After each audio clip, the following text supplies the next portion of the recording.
Je vais vous montrer comment choisir votre processeur.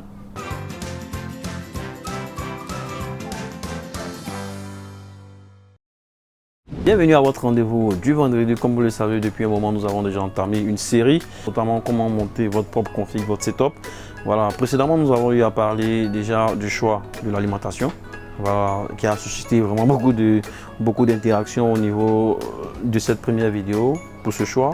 Et pour cette nouvelle série, notamment, nous allons parler du choix de votre processeur. Ce qui est important avant de vous aider à choisir votre processeur, déjà, c'est quoi un processeur? Un processeur, c'est le cœur de l'ordinateur, c'est le cerveau de l'ordinateur, c'est celui-là même qui permet d'accepter toutes les transactions, tout ce qui est calcul.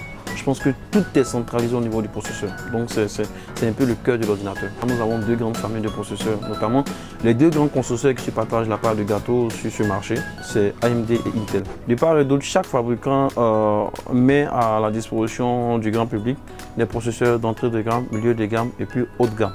La nomenclature des processeurs chez AMD, c'est Ryzen et chez Intel, c'est Core i. Le choix de vos processeurs dépendra de la réalisation des travaux que vous faites. Voilà, c'est-à-dire si vous êtes streamer, si vous êtes monteur, si vous êtes gamer, si vous êtes architecte, ou encore si vous faites la réalité virtuelle et tout ça. Voilà, je pense qu'avec tous ces détails-là, vous pouvez vous familiariser déjà à la fiche technique des différents processeurs. Voilà, notamment quand je prends le Core i9 10900K de chez Intel, avec ses 10 cœurs physiques et 20 cœurs logiques, je sais déjà à quoi m'attendre en termes d'exécution des tâches et tout ça. Sans oublier le voisin Ryzen 9 avec la série 5900 qui se retrouve à 16 cœurs physiques et 32 cœurs logiques.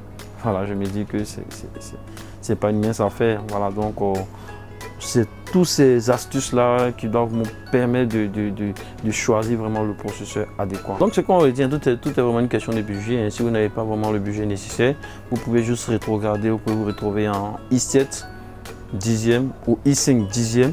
Voilà, c'est pas aussi méchant. Même son de cloche aussi chez le voisin en Ryzen 7 ou en Ryzen 5. Donc ça pourra éventuellement faire le travail, voilà, normalement, mais je veux dire la rapidité des autres processeurs avancés, voilà, vous ne pourrez pas atteindre peut-être les mêmes fréquences, mais vous serez quand même satisfait du rendement.